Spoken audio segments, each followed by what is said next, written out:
Bonjour à tous et bienvenue sur la chaîne de l'investisseur rentable. Aujourd'hui, nous allons parler de l'entreprise Pernod Ricard.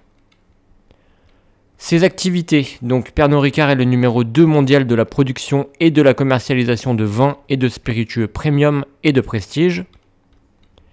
La répartition de son chiffre d'affaires par produit. Alors à la fois des spiritueux et des champagnes de marques stratégiques internationales pour 63,4%, avec des marques comme Absolut, Jameson, Ballantine's, Malibu, Havana Club, Chivas Regal, Ricard, etc. Des spiritueux artisanaux de marque spécialité pour 5,6%. Des spiritueux de marque stratégique locale pour 17,9%. Et des vins stratégiques pour 4,5%. Et autres pour 8,6%. La répartition de son chiffre d'affaires au niveau géographique, donc on a une activité qui se concentre pour 29,2% en Europe, pour 29,3% en Amérique et pour 41,5% dans les autres pays. Au niveau du nombre d'employés, on est aux alentours de 20 000 personnes. Les ventes par activité, donc on peut voir qu'au niveau de ces différentes ventes, il y a eu une progression d'environ 20% de 2021 à 2022. Les ventes par région également, donc une évolution de 20%.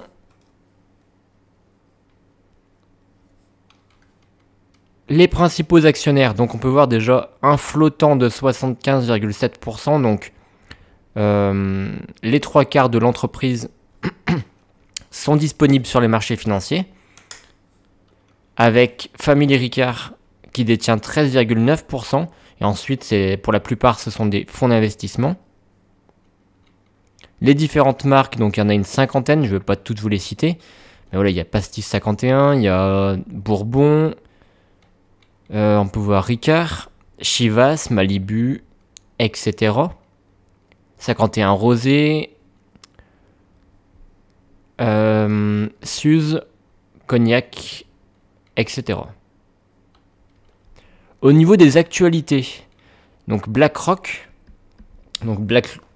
qui est le plus grand gestionnaire d'actifs du monde, dépasse les 5% du capital.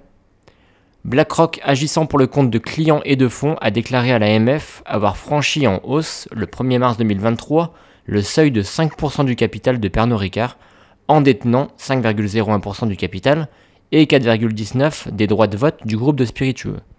Le mastodonte américain et de gestion d'actifs explique que ce franchissement de seuil résulte d'une acquisition d'actions Pernod Ricard hors marché et d'une augmentation du nombre d'actions détenues à titre de collatéral. Au niveau des derniers résultats, donc les derniers résultats sont sortis dernièrement, il y a quelques jours, très forte croissance diversifiée du chiffre d'affaires et du ROC, donc c'est un indicateur qui sert à évaluer l'évolution du titre. Fort effet prix, croissance des volumes et maintien des marges. Croissance interne du chiffre d'affaires de plus de 12%. Et croissance interne du ROC de plus de 12%. Donc excellent résultat. Chiffre d'affaires, donc pour le S1 2022-2023, il s'élève à 7 milliards 116 millions, en croissance interne de plus de 12%, incluant un effet de change favorable de plus de 355 millions, principalement dû à l'appréciation du dollar américain par rapport à l'euro.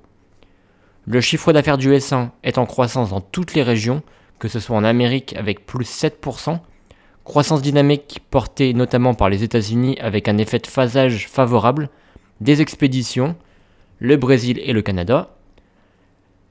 Et en Asie et au reste du monde, on a plus 18%, excellente croissance tirée par l'Inde, la Turquie, Travel Retail, le rebond en Asie et le Sud-Est. Le chiffre d'affaires du premier semestre en Chine reflète un solide premier trimestre avec un bon Made Europe Festival et un second trimestre mitigé partiellement, compensé par un effet de phasage favorable des expéditions en amont du Chinese New Year. Les perspectives en Chine incitent à l'optimisme avec la levée des restrictions Covid. Et plus 6% en Europe, très bonne performance de l'Europe de l'Ouest et du Travel Retail.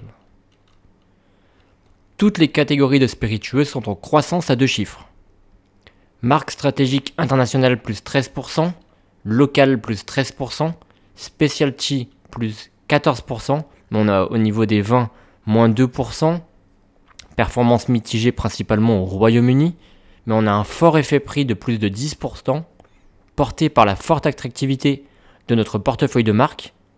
De nouvelles augmentations de prix sont prévues sur le second semestre, donc c'est une excellente chose pour la société, beaucoup moins pour les consommateurs. Les innovations et le segment prestige sont en forte croissance, respectivement plus 16% et plus 10%. Le chiffre d'affaires du deuxième trimestre s'établit à 3 milliards 808 millions, une croissance interne de plus de 12% en accélération de 11% par rapport au premier trimestre. Donc en plus, c'est une entreprise qui va augmenter ses prix, mais qui ne va pas avoir une baisse en volume, j'imagine. Le ROC s'établit à 2 milliards 423 millions, en hausse de 12%, comme on l'a dit précédemment. Un taux de marge brute qui est en hausse de 5 points de base grâce à un fort effet prix. La croissance des frais publics promotionnels est en ligne avec celle du chiffre d'affaires. Une accélération des dépenses est prévue au second semestre pour soutenir la croissance future. Les frais de structure sont de plus de 12% pour accompagner la dynamique de l'activité et la transformation digitale du groupe. Pour moi, c'est une excellente chose. Pour moi, les ventes en volume vont avoir du mal à accélérer. Les marges vont être difficilement maintenues, mais elles peuvent l'être s'il y a investissement. Donc des investissements, une croissance externe, donc par voie d'acquisition, et également par la publicité. Donc par la publicité, donc tout ce qui est marketing, c'est comme ça qu'elle va pouvoir maintenir ses marges et qu'elle va pouvoir maintenir ses volumes. Un effet de change favorable sur le ROC de plus de 139 millions d'euros, principalement dû à l'appréciation du dollar américain par rapport à l'euro. Résultat net courant part du groupe qui s'élève à 1 milliard 700 millions, en croissance faciale de plus de 21% par rapport au semestre 1 de 2021-2022. Le résultat net part du groupe s'élève à 1 792 millions d'euros, en croissance faciale de plus de 29%. Le bénéfice par action affiche une forte croissance de plus de 23% en raison de la hausse du résultat opérationnel courant. Le free cash flow et la dette. Solide génération de cash avec un free cash flow courant d'environ 1 milliard d'euros. Moins 28% par rapport au S1, reflétant une augmentation des besoins en fonds de roulement, donc du BFR, qui se normalise post-Covid, et une augmentation des investissements en CAPEX et en stock stratégique pour soutenir la croissance future du portefeuille des produits à vieillissement.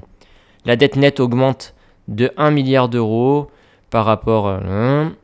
Le ratio dette nette sur EBITDA à taux moyen est de 2,6 fois au 31 décembre 2022. Au niveau des perspectives d'évolution, dans un contexte qui reste volatile, Pernod Ricard prévoit, avec une confiance renforcée, la poursuite d'une forte dynamique au cours de l'exercice 2022-2023, portée par une présence géographique globale et équilibrée ainsi que par l'attractivité d'un portefeuille diversifié de marques premium. Donc, elle espère avoir une croissance forte et diversifiée du CA malgré un environnement qui se normalise, une priorisation forte des initiatives de revenu growth management et d'efficacité opérationnelle afin de contenir les pressions sur les coûtants dans un environnement très inflationniste. Donc voilà pourquoi elle veut augmenter évidemment ses prix, c'est pour maintenir ses marges, voire les augmenter parce que les coûts de production vont être plus élevés à l'avenir. Dépenses publiques promotionnelles d'environ 16% du CA et poursuite d'investissement, maintien de la marge opérationnelle, accélération des investissements en CAPEX, confirmation du montant de programme de rachat d'actions de 750 millions d'euros pour l'exercice 2022-2023 avec une nouvelle tranche de 300 millions à lancer très prochainement. Effet de change positif, on l'a déjà vu. Au niveau des consensus des analystes, donc Zone Bourse préconise d'accumuler avec un objectif de cours moyen de 217 euros. Aujourd'hui, on est aux alentours de 200-201 euros. Donc objectif de cours moyen à court terme de 8%. Donc ça reste assez moyen. Ça reste assez moyen.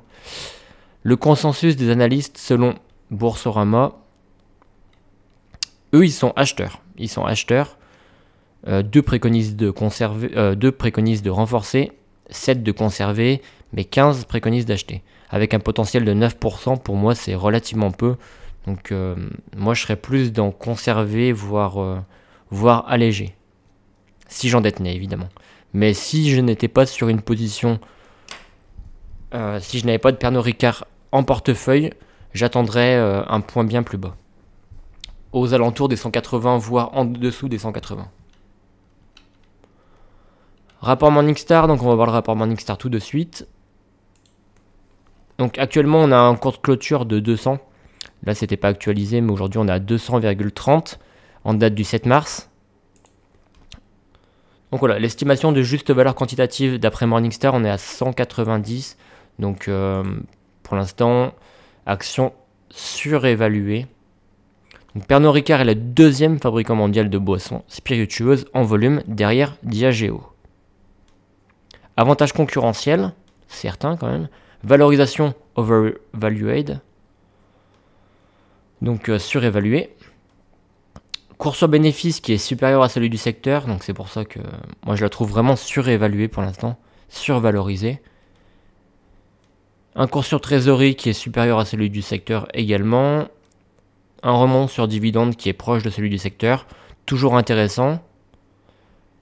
Très bonne rentabilité, 14,9 de rendement des capitaux propres. ROA de 6,8, donc c'est très intéressant également. On peut voir un bénéfice par action qui est en croissance constante depuis 2019. Un chiffre d'affaires qui est en croissance également, donc avec une baisse en 2021. Mais c'est pas alarmant, donc on peut voir ici l'évolution du chiffre d'affaires qui évolue de manière assez faible, mais qui évolue positivement, donc c'est toujours une bonne chose. Le résultat net qui évolue également, mais qui évolue bien plus fortement que le chiffre d'affaires grâce à une augmentation des marges. Donc quand on passe de 14 à 18 puis à 20, c'est une très bonne chose. Ensuite, le rendement très bon. Donc des investissements, comme on l'a vu précédemment, qui vont beaucoup augmenter à l'avenir. Donc évidemment qu'il y aura une répercussion au niveau de la dette long terme.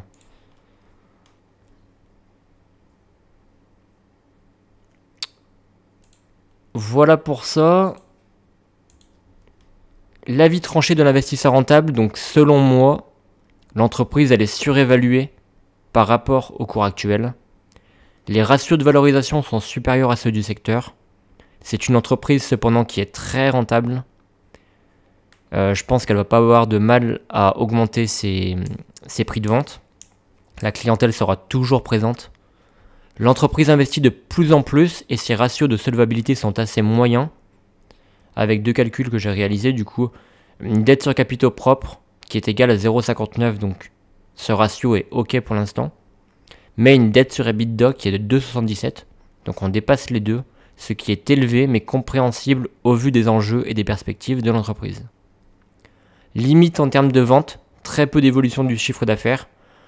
Ce ne sont pas des produits qui vont se vendre davantage ou à un autre type de clientèle, sauf si changement de stratégie ou croissance externe.